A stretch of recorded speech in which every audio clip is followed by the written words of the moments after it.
నమస్తే. 17 లోక్సభ స్థానాల్లో elections complete అయినాయి. ఎవరు ఎన్ని గెలవబోతున్నారు అన్నదే ఇప్పుడు రాష్ట్ర వ్యాప్తంగా ఉన్న చర్చ. సో ఎవరు ఎన్ని గెలవబోతున్నారు? సరే, మన ఎగ్జిట్ పోల్ చెప్పకపోయినా ఒక అనాలిసిస్ అయితే మనం చేయడానికి అవకాశం ఉంది. ప్రీ పోల్ అండ్ పోలింగ్ తర్వాత ఒకసారి మనం అసెస్మెంట్ చూసుకుంటే, అనాలిసిస్ చేస్తే సో ఎవరికి ఎన్ని వస్తాయి అన్నది కొంత +2 ఆర్ -2గా మనం చెప్పడానికి అవకాశం కనబడతా ఉన్నది.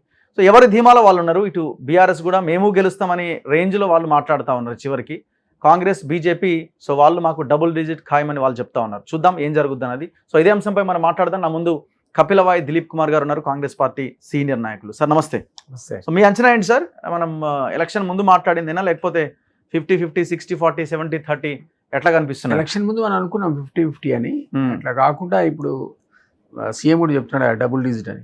డబుల్ డిజిట్ అంటే ఆయన అంతకుముందు 14 కూడా కాదు, అది can be 10 also, it can be 14 also, 13 అంటున్నాడు. 14 అనేది ఇంపాసిబుల్, అది ఛాన్సే లేదు. అది అవకాశం 13 కూడా అవకాశం లేదు. అయితే అదే నేను అనుకోవడం అయితే అది 9+6 అవుతుంది, ఒకటి చెప్పలే. ఓకే, 9+6 అవుతుంది కాంగ్రెస్, 9+6 బీజేపీకి, ఒకటి చెప్పలేము. టైట్ 9 కాంగ్రెస్, 6 బీజేపీ, 6 or 7 వాళ్ళకి పోయే అవకాశం. ఓకే, 6 or 7 ఆర్ మాది డబుల్ డిజిట్ కావాలంటే 10 కావాలి, ఆ ఒకటి మాకు రావాలి. ఓకే, సో ఒకటి వాళ్ళకి పోతే 7 అవుతుంది, ఆ ఒకటి మీకు వస్తే 10 అవుతుంది. 10 అవుతుంది డబుల్ డిజిట్, అప్పుడు రీచ్ అవుతుంది. నేను అనుకుంటా అది 9 and 6 అయితే క్లియర్ కనబడుతున్నాయి. ఒక్క సీటు టైట్ అవుతుంది. సో మేము కూడా అదే అన్నాం, 8 to 10 కాంగ్రెస్ ఆర్ అండ్ మీరు మరి 6 to 8 బీజేపీ చెప్పారు. 8 to 10, 6 to 8 అని మీరు అన్నారు. అంతే అంతే మ్యాచ్ అవుతుంది కదా. సో బీఆర్ఎస్ 0 అంటారా? మెదక్ కూడా ఛాన్స్ లేదా? పాసిబుల్. మెదక్లో డెఫినెట్లీ వాళ్ళకి ఓట్లు పడ్డాయన్నమాట మనకు ఫీడ్బ్యాక్ వస్తుంది. మిగిలిన అన్ని సెగ్మెంట్స్ కంటే ఎక్కువ ఓట్లు పడ్డాయన్నమాట వాస్తవమే. ఇక్కడ కాస్త నాగర్ కర్నూలు కూడా ఓటు పడ్డదని అంటున్నారు. ఈ రెండు పక్కకు పెడితే వాళ్ళ ఓటు అయితే ట్రాన్స్ఫర్ అయింది. అది డ్రాస్టిక్గా 39.5 నుంచి 15% పడిపోయింది. ఓకే, పేకమేళ కూలిపోయింది అది. ఆ 15ని వాళ్ళు చివరి నిమిషంలో బీజేపీ వైపు దాన్ని డైవర్ట్ చేశారనేది టాక్. అదే కొన్ని ఇప్పుడు భువనగిరి కానీ ఇటు నాగర్ కర్నూలు కొన్ని నియోజకవర్గాల్లో అవుట్ రైట్ ట్రాన్స్ఫర్ అయింది. డెఫినెట్లీ అందులో అనుమానం, మాకు కూడా ఫీడ్బ్యాక్ ఉంది. ఆ ట్రాన్స్ఫర్ వల్ల కొంత బీజేపీకి లాభం జరిగే ఆస్కారం ఉంది. అంతకుముందు 4కు మినిస్టర్ అనుకున్నది ఇప్పుడు 6-7కు లెక్క చెప్తున్నారు కదా మీరే. దానికి కారణం BRS vote transfer. Okay, so ఏ నియోజకవర్గాలు మీరు మేజర్గా ఇప్పుడు ఉన్న 4లో అంటే బీజేపీకి ఉన్న 4లో కరీంనగర్, నిజామాబాద్, సికింద్రాబాద్ అండ్ ఆదిలాబాద్, ఈ 4 బీజేపీయా లేకపోతే మీరేమన్నా దాంట్లో తీసుకుంటున్నారు? డౌట్ఫుల్ అండి. సికింద్రాబాద్ బీజేపీ రావడం అనేది కొద్దిగా డౌట్ఫుల్లే. ఎందుకంటే అక్కడ లో పర్సెంటేజ్ ఆఫ్ పోలింగ్ అయింది. ఓకే, మీకు ఆ లో పర్సెంటేజ్ అరౌండ్ 40% కదా అయింది అక్కడ. 40 అంతే, ఆల్మోస్ట్ 50 నియర్ బై. దాంట్లో తక్కువ పర్సెంట్లో మీకు 3 lakh ఓటర్స్, 3.6 lakh ఓటర్స్ ఉన్నారు ముస్లిమ్స్, 1.5 lakhs క్రిస్టియన్స్ ఉన్నారు. ఓకే, ఇది కాక ST/SC ఓటర్స్ ఉన్నారు. వీళ్ళంతా కలిపితే సపోజ్ వాళ్ళు ఏ 50% పోయి ఓటేసినా కూడా అది 80% బీజేపీ పోయే ఓటు కాదు. సో దానివల్ల అక్కడ ఉన్న మా క్యాండిడేట్కి లాభం జరిగిందేమో అనిపిస్తుంది. చివరికి వచ్చేవరకల్లా పోలింగ్ లెస్ అయ్యి హై అయి ఉంటే కిషన్ రెడ్డి గారికి లాభం జరిగి ఉండేది.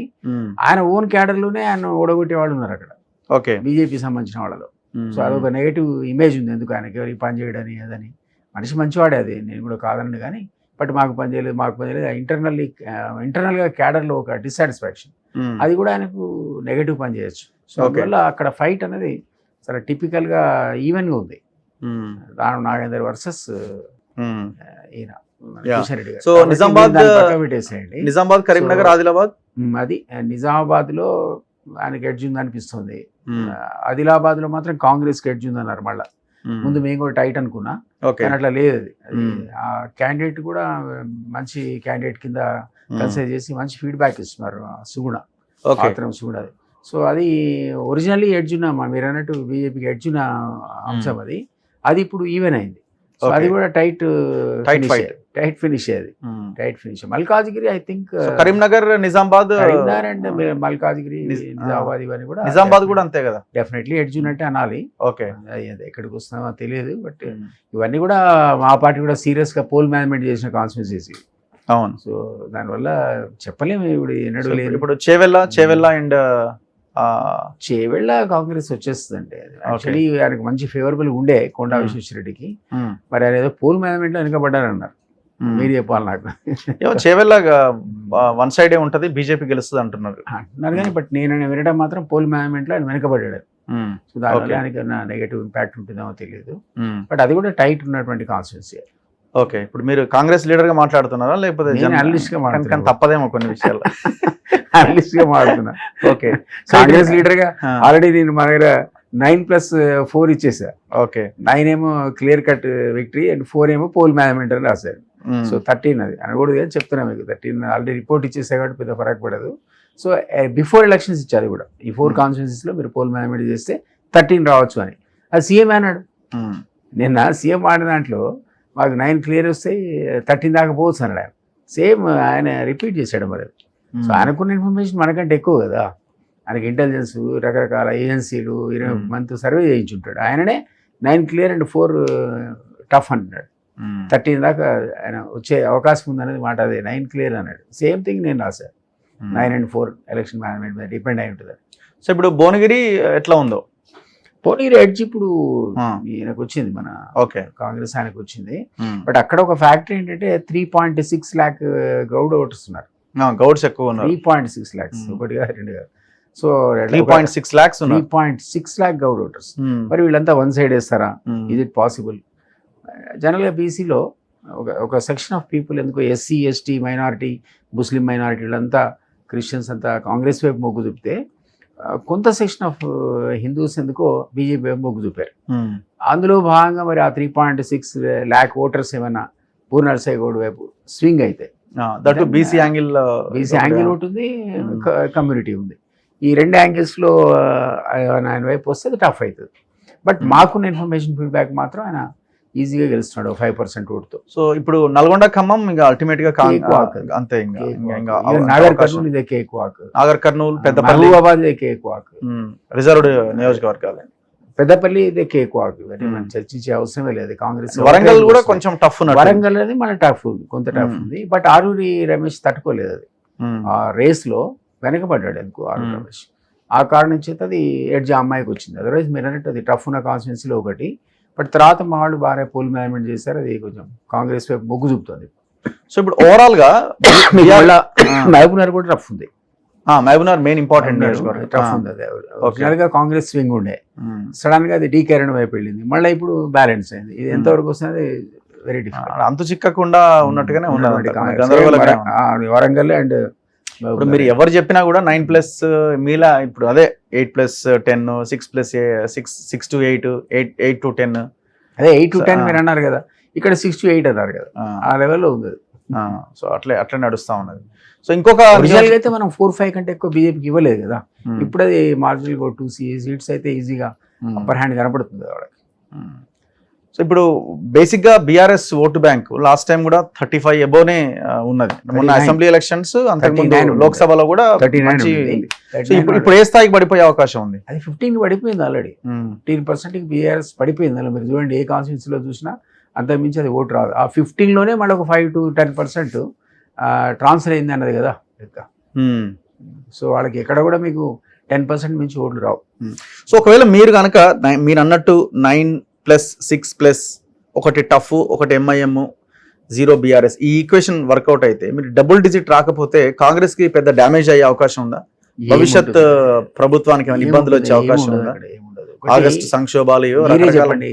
యాక్చువల్లీ ఏముంటుంది, అది ఏదైనా పాత తెలుగుదేశం గవర్నమెంట్ ఆగస్టు సంక్షోభం అప్పుడు చాలా సీరియస్ గా ప్రతిసారి ఏదో సంక్షోభం ఉండేది తెలుగుదేశానికి.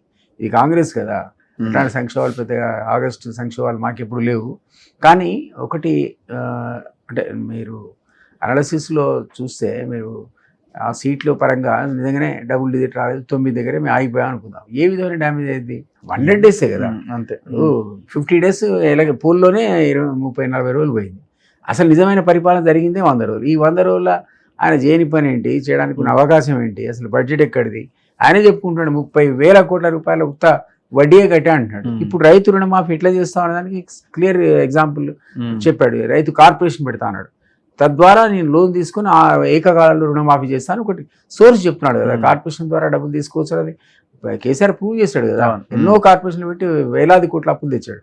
సో ఈ ఒక్క కార్పొరేషన్ రైతు కోసం క్రియేట్ చేసి తేవడంలో తప్పు ఉందని నేను అనుకోను. కాబట్టి ఆ రుణమాఫీ ఒకే ఒకటి ఛాలెంజ్ ఏంటంటే మహిళలకు 2,500 రూపాయలు డిపాజిట్ చేయడం, క్రాప్లో మీకు 500 అది నెక్స్ట్ క్రాప్కి ఇస్తాడు.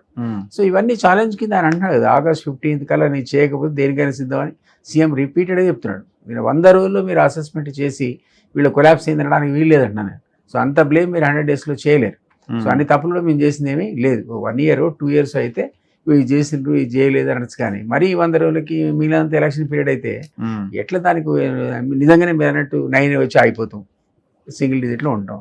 ఏం దానివల్ల కొమ్ముడు ఏదే ఉంటుంది. కానీ అల్టిమేట్ గా ఇప్పుడు బీఆర్ఎస్ సిచ్యువేషన్ ఎట్లున్నా కాంగ్రెస్ సరే అధికారంలో ఉండి మీకు పెద్దగా ఇబ్బంది లేకపోయినా బీజేపీ మాత్రం బిగ్ అడ్వాంటేజ్ తీసుకునేలాగా ఉంది ఎలక్షన్ ద్వారా. అంటే వాళ్ళ ఓటింగ్ శాతం పెరగడం, బీజేపీకి ఉన్నది 2-3 సీట్లు పెరిగినట్టే 8 seats వాళ్ళది ఎమ్మెల్యేలు. ఈ రోజు వాళ్ళకి దానికి సమానంగా 6 వచ్చినా అంతే కదా, 7 వచ్చినా 4 దాటిన 1-2 ఏది వచ్చినా వాళ్ళు అడ్వాంటేజ్ అందులో అనుమానం లేదు. అండ్ దట్ ఓట్ బ్యాంక్ కూడా వాళ్ళకి విపరీతంగా పెరుగుతుంది. అప్పుడు పెరిగినట్టు అవకాశం వస్తుంది వాళ్ళకి, అందులో అనుమానం లేదు. రేపు పొద్దున లోకల్ బాడీస్ లో టఫ్ గా వాళ్ళని ఫేస్ చేయాల్సిందే. గత ఎలక్షన్స్ లో బండి సంజయ్ నోటి బలంతోనే 48 కార్పొరేట్లు గెలిపించాడు. అవును, అది వాళ్ళు హైదరాబాద్ చేతిలో కోల్పోయారు ఆ ఎడ్జిని, కానీ ఆయన పక్కకు జరిపి వాళ్ళు మంచి ఎడ్జి లీడ్ లో ఉన్నారు, అది వాళ్ళు కోల్పోయి పడుకున్నారు. అక్కడి నుంచి లేపడం అంత సాధ్యమని అనుకోవాలి. కిషన్ రెడ్డి గారు అయితే సౌమ్యుడే కదా పాపం, ఆయనే చెప్పుకున్నాడు మొన్న ఇంటర్వ్యూలో, నేను అట్లా తిట్టలేను, నాతో కాదు, నాకు చేత కాదు, నా సంస్కారం కాదు, ఎన్నిసార్లు అన్నాడు ఆయన. ఎవరెవరు తిడుతుంటే నేను ఆ మాటలు అనలేను, నాతో కాదు, నేను అన్నా మీరు అప్రిషియేట్ చేయలేరు అన్నాడు. నా క్యారెక్టర్ని మీరు అప్రిషియేట్ కూడా చేయలేరని ఆయనే ఒప్పుకున్నాడు పబ్లిక్గా. Is not that kind of offensive speaker. ఆ అఫెన్స్తో బండి సంజయ్ ఇట్లా లేపాడు, నోటి మాటతో ఎట్లా కేసీఆర్ నోటి మాటలతో లేపేవాడు అట్లా బండి సంజయ్ లేపాడు. కాబట్టి ఆ ఎడ్జ్ ఇక్కడ లోకల్ బాడీలో వస్తుందని అనుకోను. అర్బన్ ఏరియాస్లో వాళ్ళు ఉన్నమాట వాస్తవమే, కానీ రూరల్ లో కూడా అన్ని అర్బన్ లో ఉంటారు, భయంకరమైన ఓట్లు పడ్డాయి కదా రూరల్ లో కూడా. పడితేనే వస్తారు. 8 seats లో చూడండి, సెకండ్ ప్లేస్ లో ఓడిపోయిన స్థానాల్లో ఎవరు ఉంటారు? 8 seats కూడా పాత ఎక్కడ గెలుస్తా అనుకున్నారో ఓడిపోయారు, కొత్త సీట్స్ యాడ్ అయినాయి వాళ్ళకి. అవును, సో అదంతా కొంత డెవలప్మెంట్ జరిగింది, స్ప్రెడ్ అయింది, ఓట్ బ్యాంక్ క్రియేట్ అయింది. కాదనిలే కానీ ఏమైనా కాంగ్రెస్ తో అయితే పోటీ పడలేరు. మాకున్నంత fixed vote bank SC ST BC minority Muslim కమ్యూనిటీకి ఉన్నంత ఫిక్స్డ్ ఓట్ బ్యాంక్ ఎక్కడిది?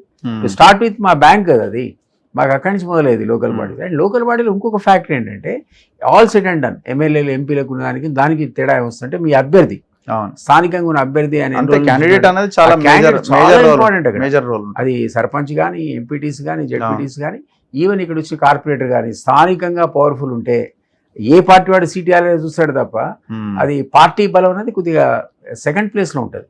ఆ అభ్యర్థిత్వం కూడా మరి డెఫినెట్లీ ఇట్ మ్యాటర్స్. సో అంత ఈజీగా మీరు కాంగ్రెస్ని దాన్ని డిసైడ్ చేయలేరు. స్టార్టింగ్ మై ఓట్ బ్యాంక్ ప్రతి దగ్గర ఉంది, మాకు రూరల్ ఏరియాలో ఉంది, అర్బన్ ఏరియాలో ఉంది. వాళ్ళలాగా ఉదయం ఉంది ఉదయం లేదు. లోకల్ బాడీస్ లో ఇంపాక్ట్ చూపించలేరు అంటారా?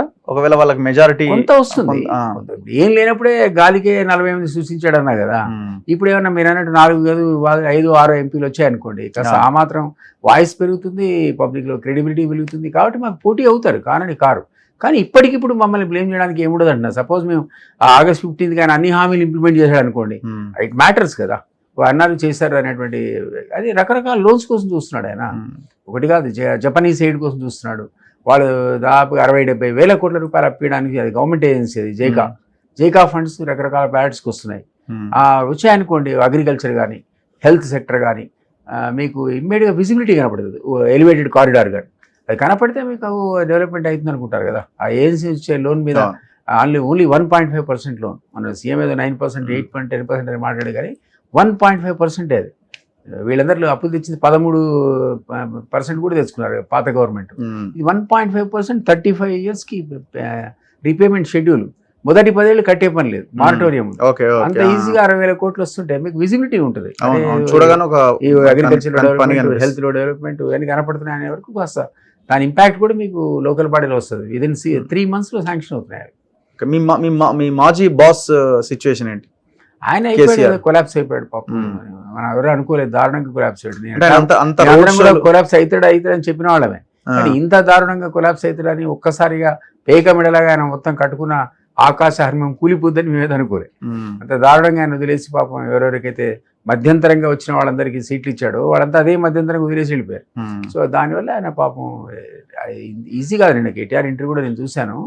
మేమేదో 12-13 మెజారిటీ సీట్లు వస్తాయి. తర్వాత ఇటు ఎన్డీఏ కూటమి కాకుండా, అటు కాంగ్రెస్ ఇండియా కూటమి కాకుండా మిగిలిన వాళ్ళని కలుపుకుంటాం.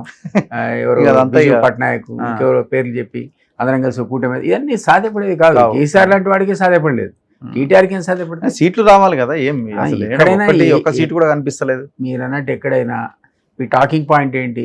Starting point is your number of seats. అంతే సింపుల్. 10 సీట్లు ఎమ్మెల్యే ఉన్నాయో లేదా 5-6 ఎంపీలు ఉన్నారంటే యువర్ ఎ ఫిగర్.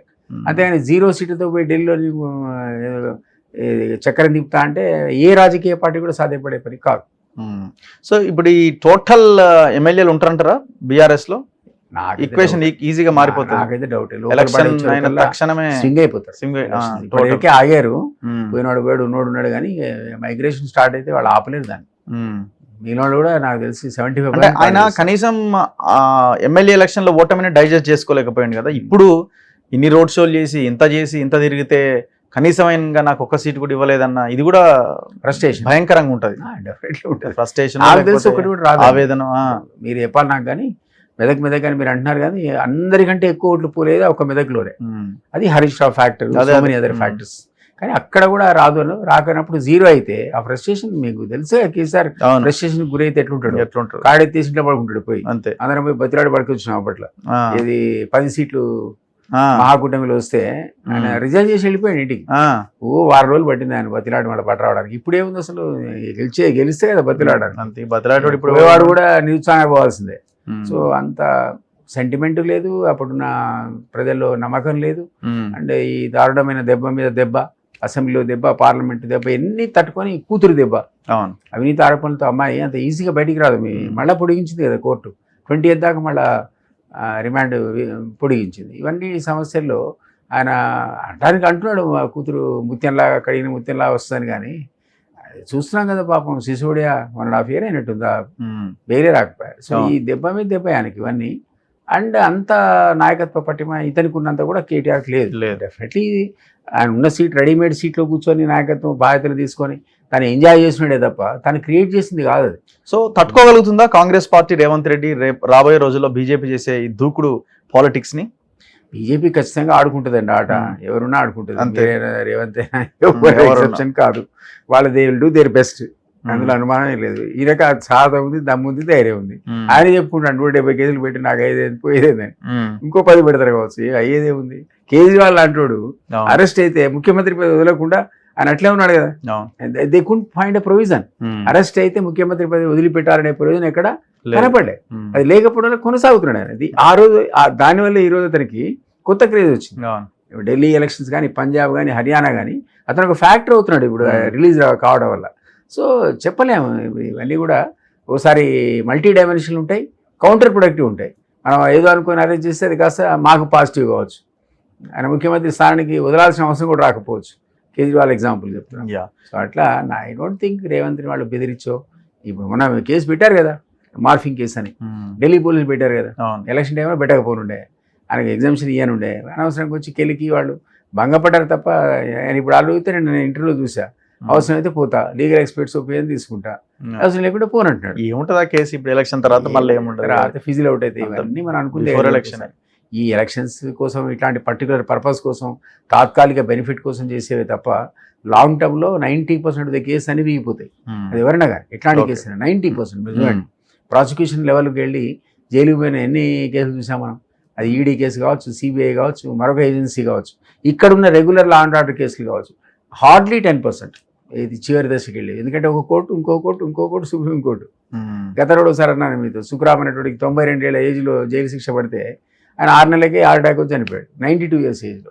సో ఇవన్నీ అంటే ఒక డెటరెంట్ ఎఫెక్టే తప్ప సమాజం మీద భయపడడానికి, అరే అరెస్ట్ అవుతా, జైలుకు పోతా, ఇట్లాంటి వాటికే తప్ప అసలు ఎక్కడ అసలు ఏ కేసు ప్రూవ్ అవుతుంది, ఏది నిలబడుతుంది చూద్దాం సార్. ఎట్లా ఉంటుందో రిజల్ట్ June 4th వరకు మనం ఆగాల్సిందే. ముందుగా ఎన్ని మాట్లాడినా ఆ రోజు కోసం వెయిట్ చేయాల్సిందే. Anyway thank you. Result day కోసం చూడాల్సిందే. Thank you very much. Thank you. మళ్ళీ కలుద్దాం రిజల్ట్ అదే రోజు మళ్ళీ కలుద్దాం. June 4th. Thank you. చూస్తూనే ఉండండి మన తొలి వెలుగు.